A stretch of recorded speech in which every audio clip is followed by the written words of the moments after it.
Hi, good morning, everybody. Thank you for joining us on this webinar today. We're really grateful that you're taking the time to be here with us and learn with us and from us, and we're looking forward to doing the same with you. If you've been on our webinars before, we are using a little bit different format. In the past, we've done Zoom meetings, and now we're doing a Zoom webinar. So we can't actually see you or hear you, but we do want you to use the chat box or the Q&A box, and we'll be monitoring those and trying to get you questions and answers throughout the presentation, as well as we'll have some time at the end for them. So I'm Erin Anderson. I'm the Director of Charter School Authorizing. I have met a lot of you before, and I'm looking forward to learning with you today. And I'm really excited to be able to introduce my colleagues, Nalani McCutcheon and Kathy Sandberg, who are here today to help you learn more about protecting students while we're in this period of uncertainty and what seems like it's going to continue to be a period of uncertainty. And I'm going to let them introduce themselves and share more with you about what experience that they're bringing and how they're going to help you navigate through this. So thank you so much for joining us this morning, Kathy and Nalani. Thanks, Erin. Hi, everyone. I have to say this is my first webinar, so yay. I'm the Associate Director of Charter School Authorizing for Osprey Wilds, which is formerly Audubon Center of the Northwoods. But I come with the experience of being a charter school director for 9 years. And then in addition to that, I am a trainer in mental health first aid, both the youth and the adult curriculum. So that's where my expertise comes from. That I am willing to share with you. Hi, I'm Kathy Sandberg. All of my credentials are former because I'm retired, but I was a teacher for about 17 years. Also been a chemical health counselor and worked with families in a family service collaborative context. So that's the experience that I bring to this webinar today. So I'm really thrilled that you're making some time this morning to join us because I know that time is precious for all of you. So while the governor's order to begin distance learning changes how we're doing things, teachers, you all, have always been responsible for safeguarding the health and well-being of your students. These 8 days of planning that you were given was an incredibly short amount of time to put together all the pieces that you wanted to put together to do what you do masterfully in the classroom in a distance learning context. And so today we wanted to prompt some dialogue amongst educators on how you're approaching that safeguarding of students' well-being within the context of distance learning. We are keenly aware at this point in time that you're being bombarded with resources. In fact, in one of the most recent commissioner calls, the superintendent basically said, don't give me a lengthy document with links. Just give me some practical things that we can use now. I don't have the energy to do any more reading. We want to state up front in this presentation that we're approaching this as sort of a centering conversation, reminding you of what you already know and do well, and helping to reframe it in that distance learning context.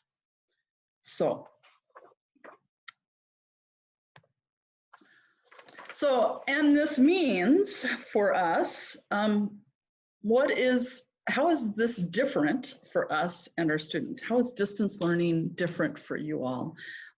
If you've had 2 weeks of implementation, obviously now under your belts, and we're conscious that every district and charter school is sort of approaching this distance learning model differently. We're hoping that just quickly, with some short, brief responses in the chat, you can give us a sense of the ways that your instructional and contact time has changed with your distance learning program. So I'm wondering if we can just get a few responses of how are you implementing your distance learning and how has your instruction changed?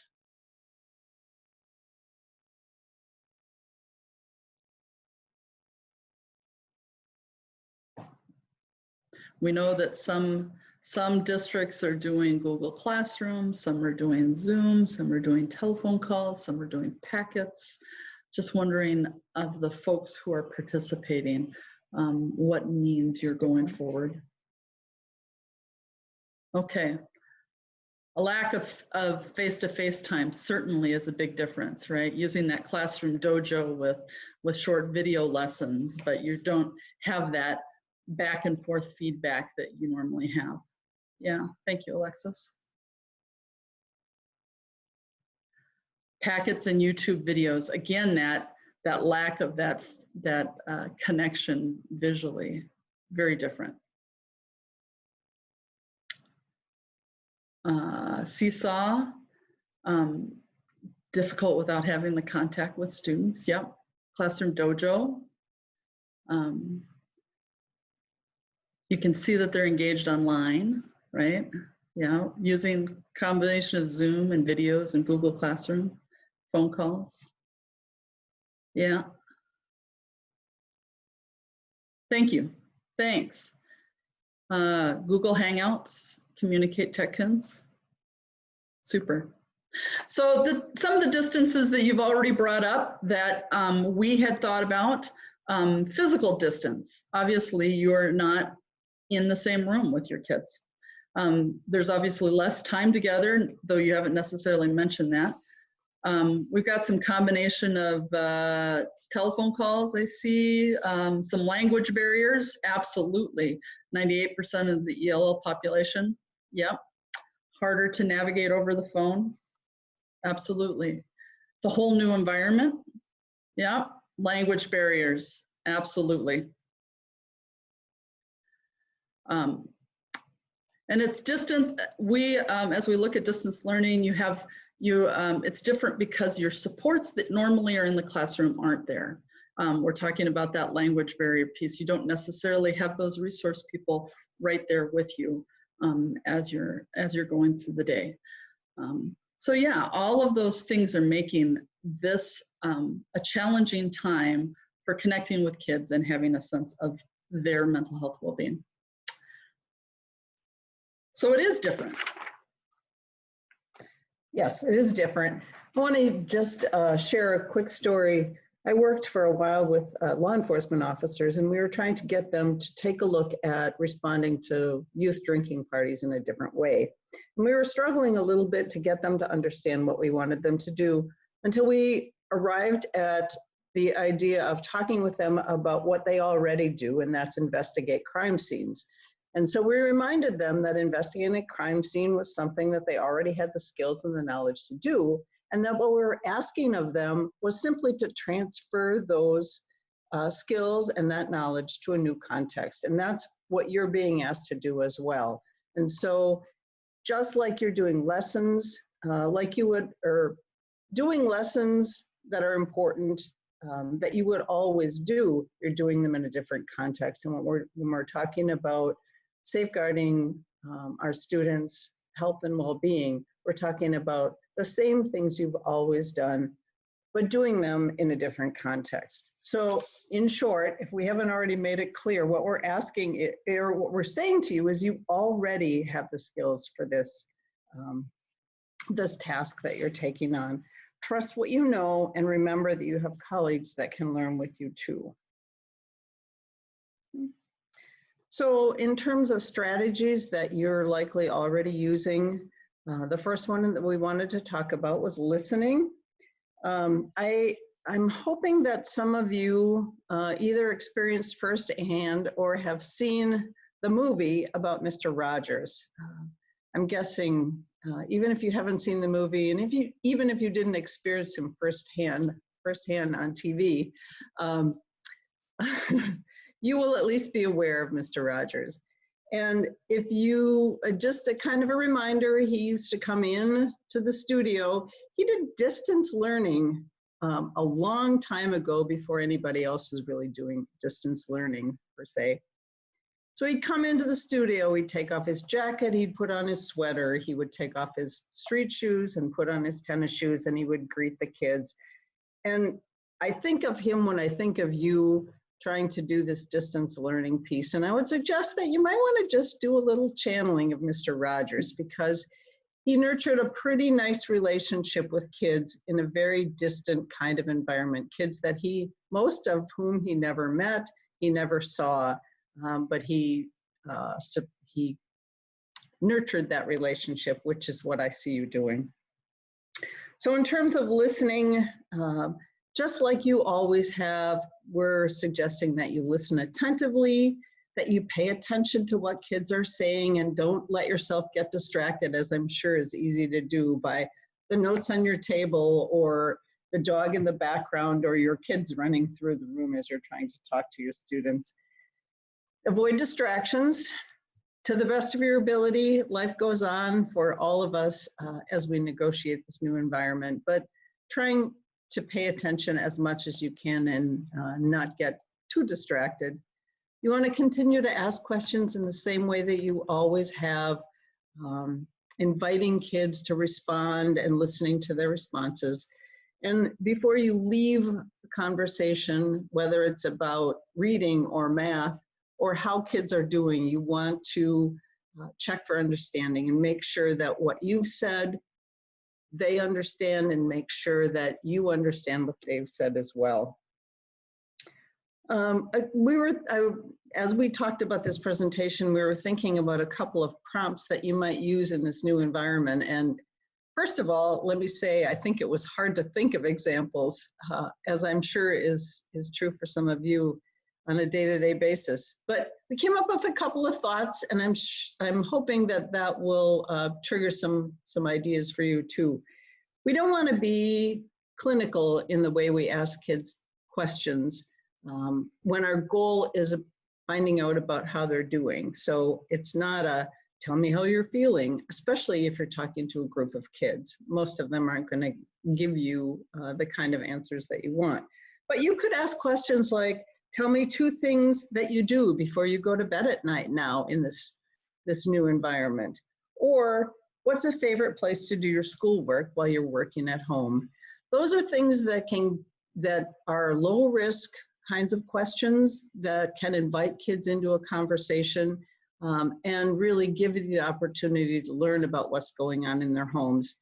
It's a process. You're not going to find out in the first question on the first day, which we've long passed, how things are completely at home, but you'll get a sense about it. And of course, one of the things you're wanting to do is to make sure that they're safe and make sure that their needs are getting met.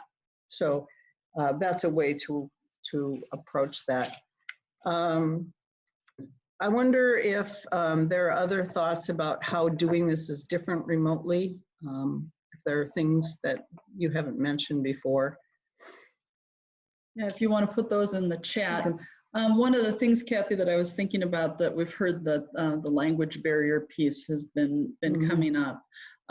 Obviously, this is a harder environment to have a conversation with your students with that language barrier piece. And so it may be that you need to be involving the other resource people to be part of your communication.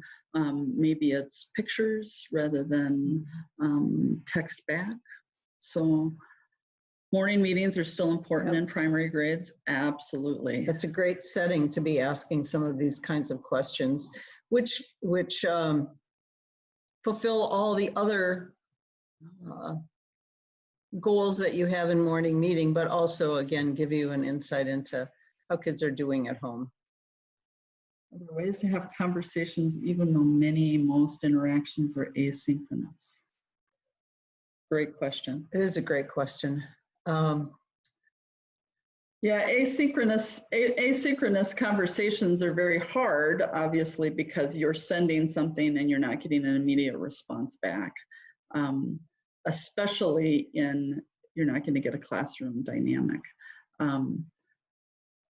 It's harder. What you may get, though, from an asynchronous conversation is a little more candid kind of response, where kids are not having to share their response in front of their classmates. You might get something that's a little more revealing. So I think there's an upside and a downside possibility. Absolutely. And again, kids who aren't typers yet, yeah, that's especially challenging. Exactly. Through Seesaw, yeah. Learning to use Google Meets is essential. Yes, absolutely. Typing is hard. Lots of communication from the parent via this versus the student. And that is obviously a challenging question, a challenging part too. You want to be getting that sense from parents on how students are doing, but you do want to see it if you can get that direct communication with students too. I'm not Right. asking. It's not filtered through the parents' Right. Exactly. perception. When I don't, using Google Voice for direct phone call correspondence may be helpful there.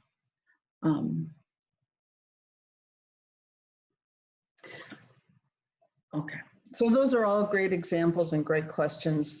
The one thing that we would also want to click that, also remind you is sometimes we hear what we want to hear. For example, we might say to a kiddo, "You're really happy, right? And doing well," because that's what we want to have happen. But in order to ensure that kids are safe and that we know what's going on in their homes, don't shy away from what a child is really saying. Hearing it accurately is a way for you to validate their experience and to show support. Being truly heard is one of the greatest gifts you can give, that we can give each other. Particularly hard in this compressed kind of conversation. So the next strategy that you already use in your classroom, obviously, when students express they're concerned or they're anxious or they're nervous, is offering some reassurance, giving reassurance, providing some information, making sure that what you say they understand. We know from experience that students, when students are struggling, one of our roles is to do that reassurance piece. And in the ways that you prompt students, you may find signs of struggle. They may mention that they have exhaustion for tasks. Certainly this new environment is taxing different parts of people's brains. You may find that they're saying that they're not sleeping as well, or they're tired. They have headaches, stomach aches. Maybe they're disillusioned with work. I don't really care about my assignments anymore, or reduced performance on tasks that you know they're good at. So those are all signs that something is up and kids are struggling in ways that we want to try and provide some reassurance for.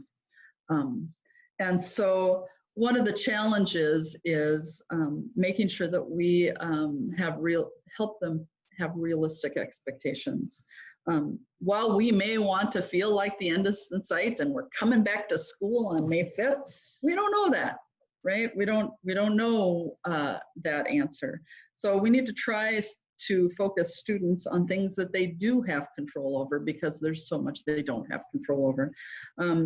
Maybe creating a chart, asking students to create a chart for identifying things that they know are in their control, and then the list of things that are outside of their control. We want to try and help students focus on the things that they have control over. If you were part of the webinar last week with Tanya Wilhelm, she mentioned this concept of trying to help people focus on things like, what am I going to have for lunch, if that's an opportunity for some of your students, as opposed to what will happen if school remains closed.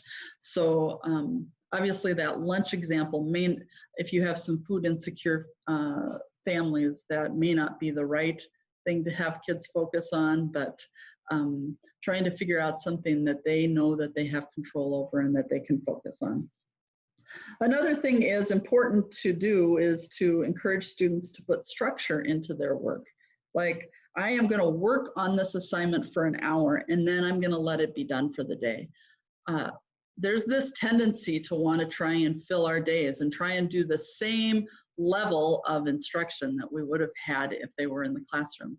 That's not possible. And even if they were in the classroom, they aren't focusing for 6.5 hours, right? Because they're doing small group work and they're having conversations amongst themselves that they're not having now. So we need to try and make sure that we compress what we're expecting from them so they know they can put some limits on what they're working on. We want to try as best possible when we know that students are struggling to try and offer consistent emotional support.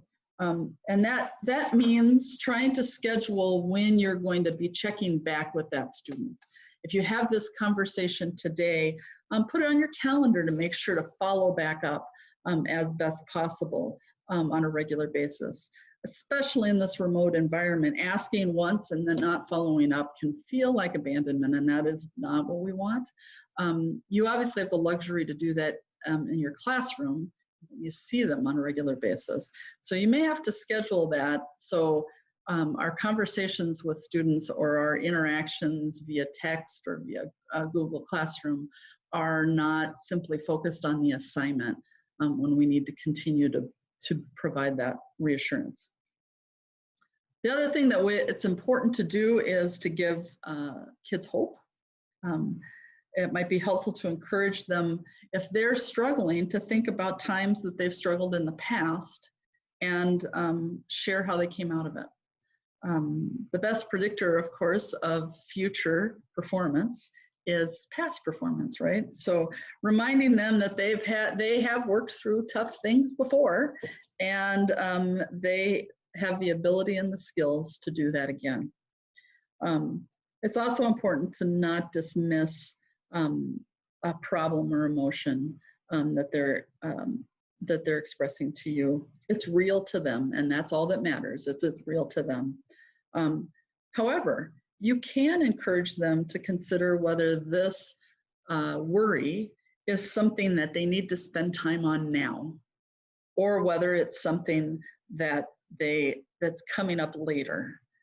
Because realizing that it's not immediate can be reassuring and helpful to young people. Provide practical help. Many things that might have been possible before distance learning aren't now, right?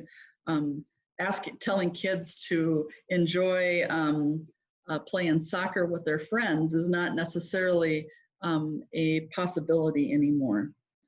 Going to a movie at the theater, taking a break from your siblings, those things might not be possible anymore. So you need to assess the student's new reality to know what might be practical to suggest.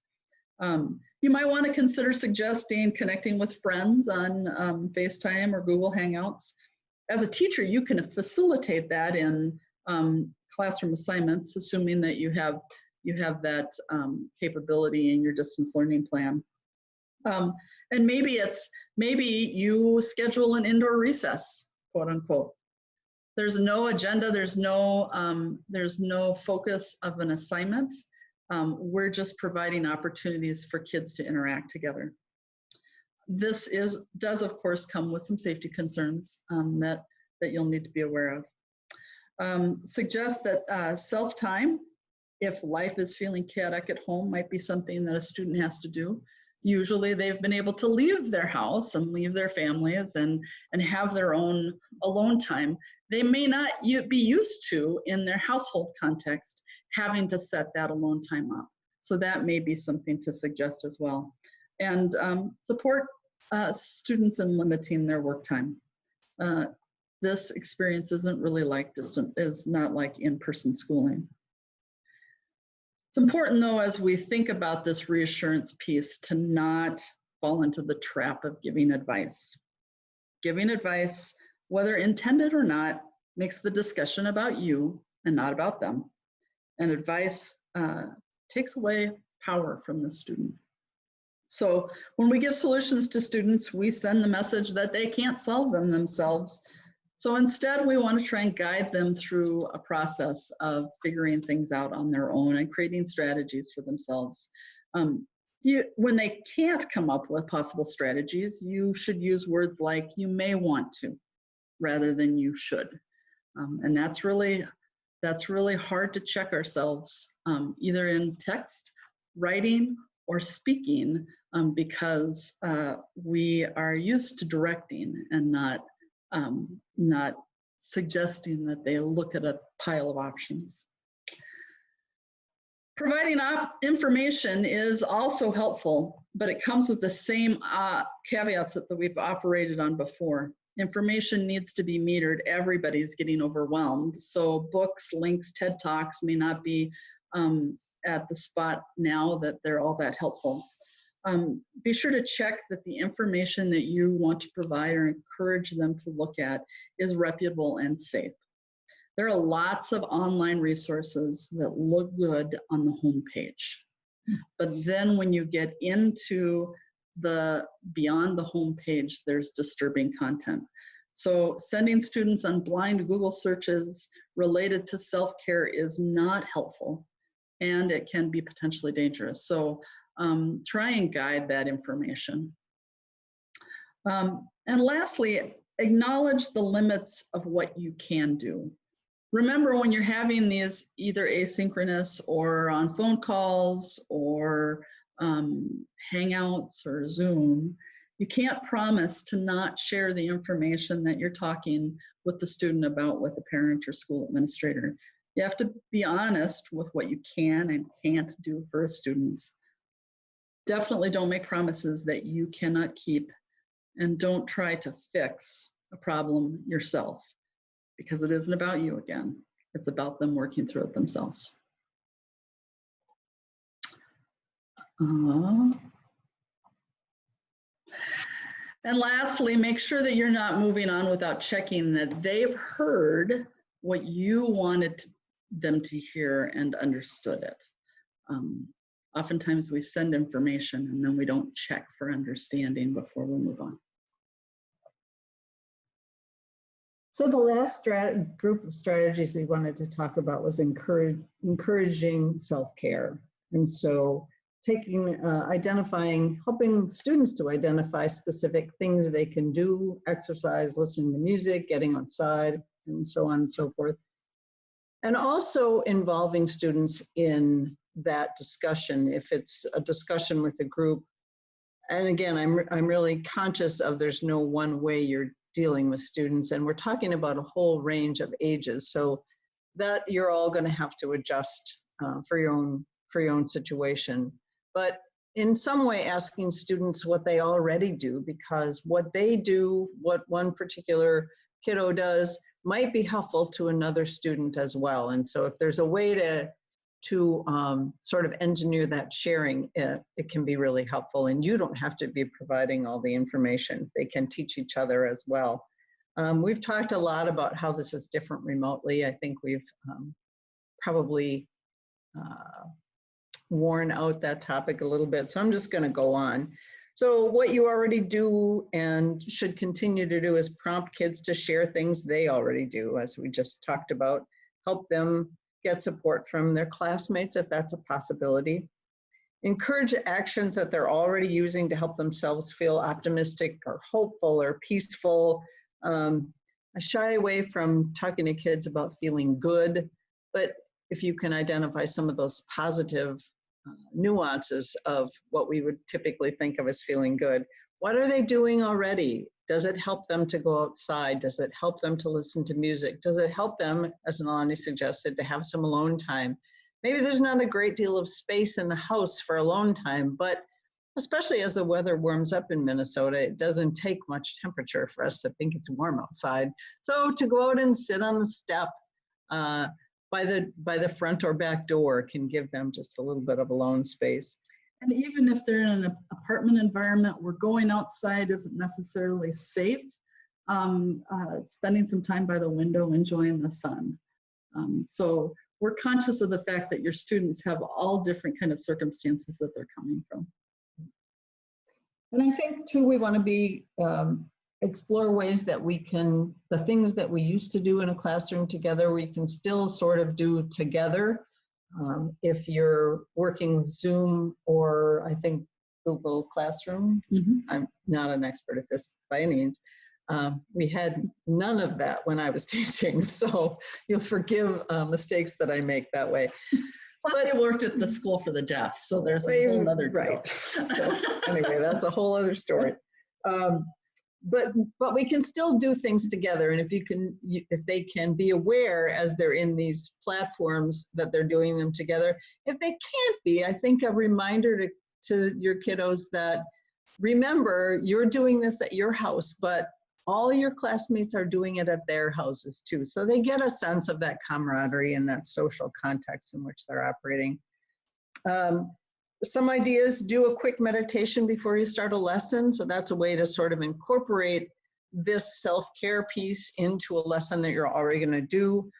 Stand and stretch in the middle of your class time.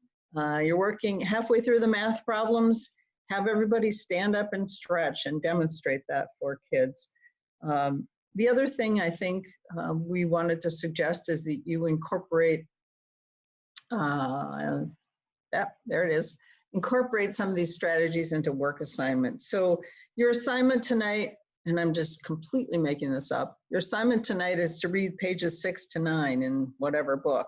When you're finished, sit quietly, close your eyes for 2 minutes and think about what you've read. That not only incorporates a self-care piece, it also is a way to practice meditation and enhance a reading experience. So the more you can make out of what appears to be a single act, the less hard you have to work and the more effective it will probably be with the students as well. Okay. Yeah. Yeah, So this is mine. it is, you're right. It's mine.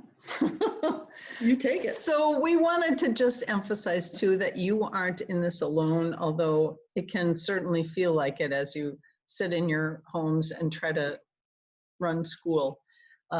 Think about who your team is. Think about who might be best to follow up if there are concerns that come up. Because remember, if you're asking these questions and being open to what's real for students, you could come to the conclusion that some of your kiddos need some help. It doesn't have to be you, and you may not be the best person to do that follow-up. So if you have paraprofessionals, for example, I'm aware that some schools have paras who are writing letters to kids. You can enlist those people to provide specific support without disclosing or without making it overt that you're concerned about something in particular. Special education teachers can be a great resource. Social workers can be a great resource. Even school administrators can be a great resource. And I know they're not always available to you, but don't forget to include them when you're dealing with a situation that's beyond what you would typically deal with. Can I just add here? Mhm. We know that this part becomes harder, Right. because as you hear from a student that they're struggling and you know that they might be interested in, let's say, soccer. Maybe there's somebody on your staff that does soccer who could be talking them through how to do some practicing in their homes on some soccer moves. So that it may not be you that is the best person to connect with them to move them forward on a positive self-care strategy. But that requires that you kind of have a sense of your team. And so this also leads into the making sure that we continue to be connected with our colleagues. We are distant from each other, but we have to continue to maintain those connections because you need to know what skills your team has that can be tailored and targeted to your student. Sorry about that. That's okay. That's a great addition. I just want to say too that you should try to keep in mind how important you are to your students. I have a 10-year-old granddaughter who I talked to the other day between her school activities, and she was so excited because she had a Zoom call coming up with her teacher. And so I asked her about it, and she said, I said, "Are you excited to see your teacher?" "I'm so excited. I love seeing her." And I said, and what about her? How does she feel?" "She's excited to see me too."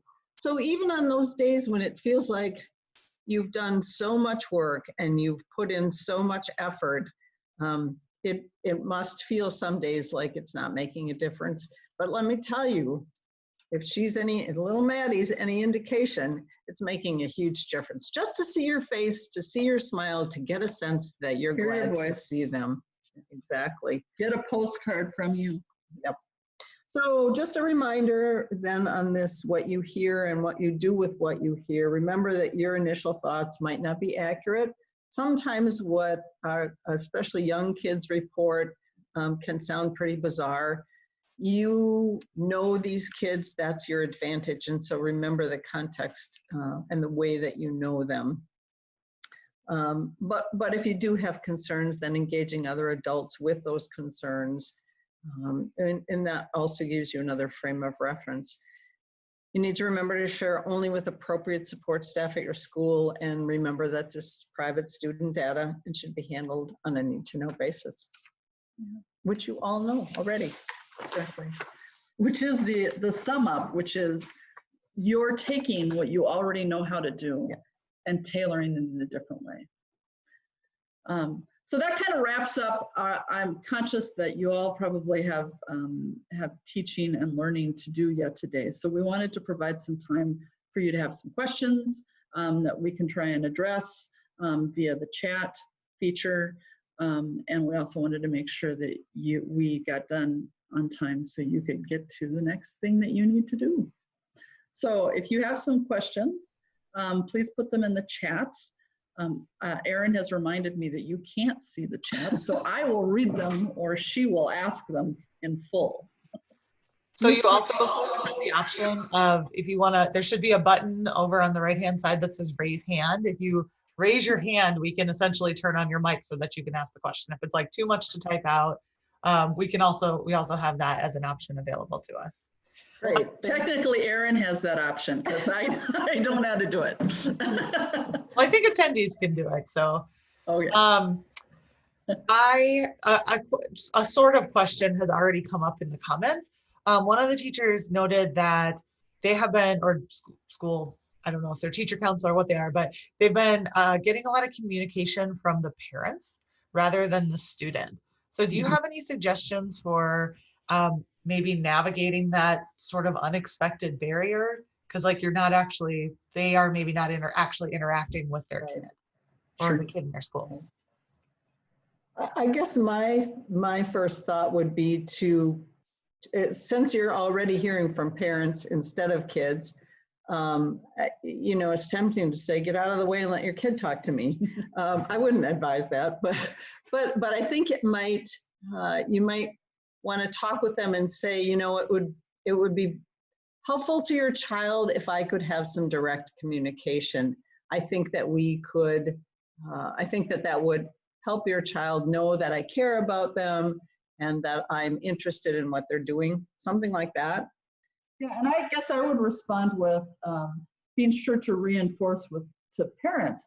I love having this communication with you. Thank you, because generally in the normal time, you may not have that kind of communication with parents. So embrace the fact that you are communicating with parents, but also encourage them. You know, in our normal school day, I'm interacting directly with your young person. And although I love hearing your description of what's happening, I'd really love to have some direct communication so we can try and make this seem as normal as possible in this new time. Because I would, on any other time, be talking directly to your young person. I think encouraging parents to understand that this is different, but it doesn't have to be that different, and they can help us with that. And I'm seeing the comment here that, and I'll just read it, part of that is because they're special education students who have difficulty communicating their needs. Absolutely, and I think if you're talking with parents, you acknowledge that. Sometimes as a teacher, at least in my experience, it's easy to think that parent interference is for some nefarious purpose. It's negative, it's hiding something. And sometimes it's just they're trying to protect their kids. And so acknowledging that, I know it's difficult for your student to communicate some of these things. Don't worry about that. What I want to know, what I want to have happen is that there is direct communication between me as a teacher and your child, just to nurture and sustain that relationship, much as we did when we were in the classroom. So, right. And reminding them that hearing my voice is going to feel right. is important. It's important for me that your child hears my voice, hears how excited I am to talk with them and how concerned I am, whether or not they're able to communicate back to me very at whatever level the parents would like them to. Yeah. Great. Thank you for that. Yeah, so for participants, we're still monitoring the chat and the Q&A. So if you have questions, please continue submitting them. I did put this out on Twitter last night, just to like working the COVID hashtags to see what kind of questions we got. Could you, so I have some here. Could you talk a little bit about transitions? You know, I think a lot of students, you know, probably all students, but especially special ed students, struggle with transitions, and now they are like non-existent. I mean, I am currently sitting in an office that I share with the dog den, you know. I wandered in here from my kitchen 5 minutes before this started. So can you talk about how we can support transitions throughout the school day and sort of add to that feeling of normalcy for students? Yeah. That's a great question, Erin. I think transitions are difficult not only for students, but they're difficult for us as well. I think about, you know, having the office be the dining room table during the day and then get packed up and having the dining room table be the place we eat in the evening. So one of the things that I thought about is that students may not have the ability to be in a different room, to be in control of the space that they have to do their schoolwork. And so making that transition, you know, am I still in school or am I at home now? And so some kind of physical representation that there's a shift being made. When your schoolwork is done, you may not be able to put your stuff anyplace else, but make a pile to signal, this is the end of school for me for today. Now I'm going to go into my family life, into my home life. If you can put it in a different room, that's helpful. I don't know. Do you have other ideas? Yeah, I am thinking similar to the reflection on Mr. Rogers. Remember those routines, yeah. And well, why did he change his shoes? Why did he take his coat off? I mean, that was symbolizing that we were doing yes. something different now. I think that's really the idea of lack of transitions is a very powerful thing. I mean, I used to have this transition of I could take the time to get on the bus and get to school, and that's how I transitioned my brain from home to school. And now it's like instantaneously, right. Which is really hard. So how do we encourage kids to do that and set that up? So is that okay, once you get done with breakfast, then you're gonna, if you have the luxury to do that, you're gonna take a walk around the house or the block, and then you're gonna come back and you're going to start school.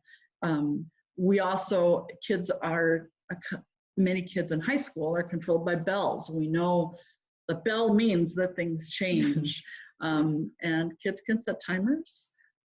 So that idea of trying to set up those transitions if they're helpful to them, so that can engage their brain in the work of the day. I know I'm certainly struggling with the one meeting ends and another begins like in 30 seconds as opposed to me walking from one room to another. So yeah, thanks, Erin. That's a great question. We're still waiting for some to come in from the chat. I have another one. We're getting into tornado and flood time of year. So do you have any advice on how to support students when there are multiple scary things happening? Wow. Yeah. The first thing that comes to mind for me is to acknowledge them and be as a matter of fact about them as you can be. I don't think we need to be hysterical or even mildly hysterical to get kids ramped up. I mean, they're gonna be ramped up instantly. So our job, I think, as we work with these kids is to be matter of fact and to say, I know that you are worried about the water that's rising in your town, and know that people, again, back to the reassurance, know that people are working on this and helping to protect you. Or, you know, I think sometimes we try to hide those things from kids, and whether they know the specifics or don't know the specifics, they know something's wrong. And so acknowledging it, I think, is really an important thing to do. I think also the reminding them of what are the routines that keep them safe related to that. Mm-hmm. At schools, we practice tornado drills because we know tornadoes do come. And so we have that siren that goes off every week, and we practice what we do. And so maybe that's part of it, is to, okay, on the first Wednesday of May, we're gonna, as a class, assuming we're not back at school, we're going to have a practice tornado drill when those sirens go off. So talk with your families. Where would you go? And we're going to set a timer, and you're going to go and you're going to be in there until the siren goes off, or 5 minutes, whatever that is. So I think also reinforcing to students that they can practice skills to keep them safe, just like we do at school. I think that piece, it gives them some control, and that's what we're really working on. Is there are lots of multiple scary things, but trying to focus on the things that they can do and are in their control. Yes. Thank you. Another question that I got was, how do we think about preparing students to come back to school? I think we all know that it's not that likely to happen this spring, but it might. And we're really hoping it's going to happen in the fall. So are there things that we can be doing, or supports that, so this is sort of a two-headed question, right? Like, what do we need to be doing now to prepare kids to go back? And what do we need to have in place in May or in August or September to help kids essentially sort of transition back into school? Right. Well, I think that kids will be most excited to come back to school to see each other and to see their teachers. I don't think they're excited to come back because of math or science or any of those things. They're excited for the same reasons we are. We want to see the people we care about. So I think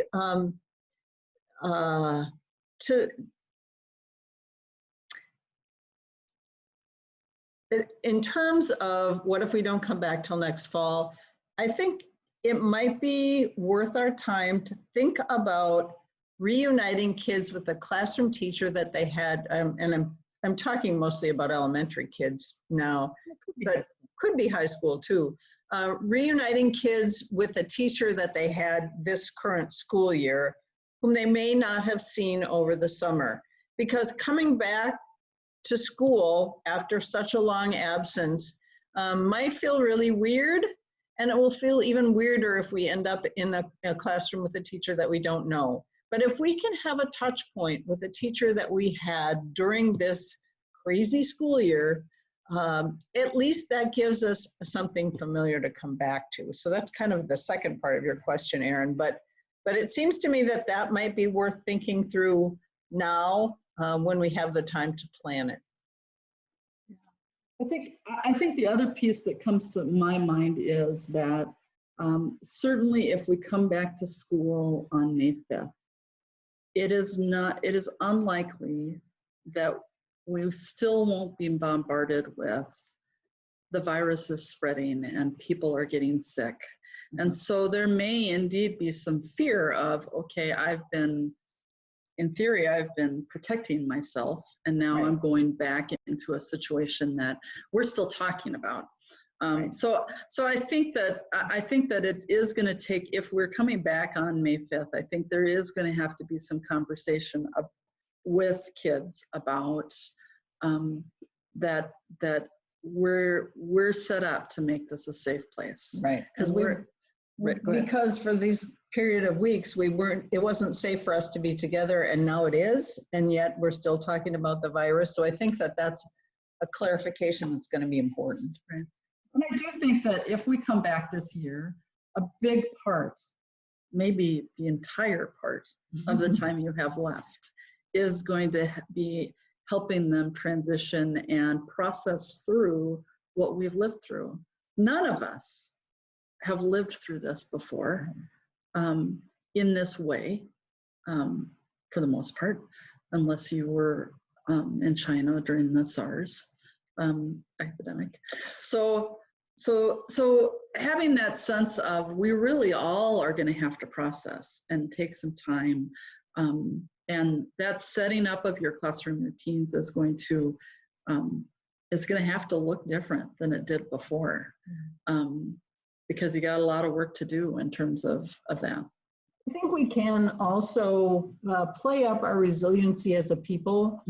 We've heard Governor Walz do it every time he's come on to do a public service announcement or his coronavirus updates, whatever you call them.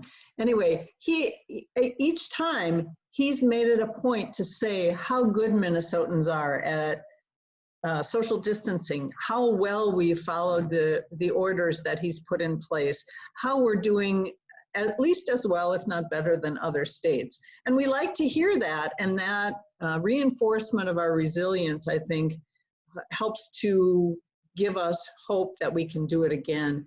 And you can take a look back in history, the Spanish flu, some of the other challenges we've had in this country that can talk about how people weathered those storms and how they came through, helping each other, coming together as communities, and how we've been doing that in this time period too, because I think that is taking an experience that none of us wanted and identifying the good things that came out of it to say, we will be okay. We know how to help each other. We know how to care for each other and care about each other.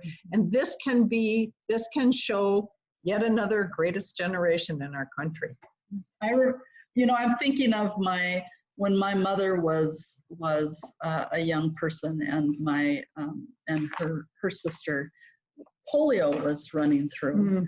And at that point, they didn't know how polio was being transmitted. And so they were scrubbing everything with soap and water, vegetables, anything you ate, because they had no idea how people were getting polio.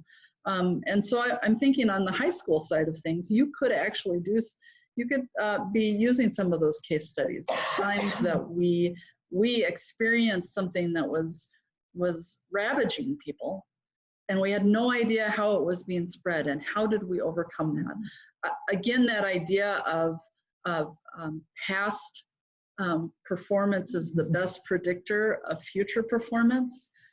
If we can look back at the times that we have as a country and as a people have overcome, that can provide some comfort to kids that this too can be overcome. And again, it's about balancing. We're not suggesting that everyone puts on a big yellow happy face and say, great, everything's good now. It's not. But there is strength in what we've been through together, just like there's pain in what we've been through together, and acknowledging that kids, I think, can benefit from our honesty and our candidness about what this means for all of us. Yeah. So with all of that in mind, this year was particularly challenging because when the planning period started and the distance learning period started, it happened when schools were on spring break or coming back from spring break. And there are thousands of teachers across Minnesota, I'm sure, or at least hundreds, who never got to say an in-person goodbye to their kids and give them a hug and tell them things will be okay. And so all of that, we're living in a reality where we think this could come back sweeping back in the fall. So in thinking through what we could do differently to, how do we better prepare if we have to do this again in the fall? If we do actually have an opportunity to say goodbye because it's not spring break the week before, or we do have an opportunity to set kids up for success, how should we be thinking going forward to do better next time? Well, I have two thoughts, one of which is more on the school level. I am hoping as we're moving through this distance learning time that we have, that we are taking the time to reflect on the things that are working and the things that aren't working. It is not going to be good enough to get to the end of this distance learning period and say, fine, that's done, and just move on. We need to continue to be taking into account what worked and what didn't, so we can have a plan that's going to be better next time. So that's on the school side, but all of you are part of that advocating. I think the other piece of being better prepared, once again, is we will have come through this. We will have a concrete example of how we were able to do this and come back and be strong. And so being able to take advantage of reflecting back on that. You know, now, oh, geez, it looks like we're going to be doing some distance learning in October. But remember, we came back and things were okay. Making sure that we're communicating to students that we're still going to be here, we're still caring about you, just like last time. This is going to be a different experience. I would hope that we will have, it won't happen during the spring break time, so you'll actually be able to have some conversations with your kids. I don't know that we'll have that necessarily. It's quite possible we won't, but I also have to say that there's power in a letter, that old technology.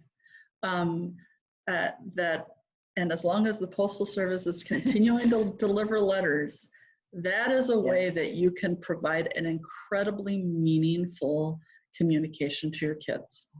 Our granddaughters just go nuts when they get something in the mail. So that's another piece, don't forget that. I think the other thing is that feeling that we will have, I suspect, when we come out of this and see each other again, that overjoyed feeling about seeing people again. And let's remember that every day from here on out. If I come back to my classroom in the fall, jazzed to see my kiddos again, don't lose sight of that on an everyday basis as long as you have it. I think it's like knowing that you're, no, that's two more, but I'm not going to say that. Knowing that you're not going to see your college student for 3 months when they first go away to college, every day before they leave, you kind of jam in as much love and hugs and caring as you can. Maybe that's how we approach our kids in our classrooms when they do come back, because there could very well be another wave of this for us to struggle through. Yeah. I want to make sure that we don't end our time without giving you a preview of next week's presentation. We know in this time period that some of the kinds of information you're going to be gathering from your students are going to indicate that there's some significant issues going on. Mental health professionals are expecting to see higher levels of anxiety, depression, and chemical use during this time of social distancing. And so our session next week on Tuesday will be with mental health professionals from Fernbrook Family Center in Faribault. And they'll be providing some specific information about indicators, and interventions will be provided. So I would encourage you to come to the next part of this, this webinar series, which will be providing you that next ratchet of support. We do have some contact information on our PowerPoint. I know that after this, the PowerPoint will be sent out, And we do have some resources that we've listed at the end of the PowerPoint that you may want to access as well. I didn't want to necessarily cut off the questions, but I didn't want to miss summing that up before we got to the end of our time, Erin.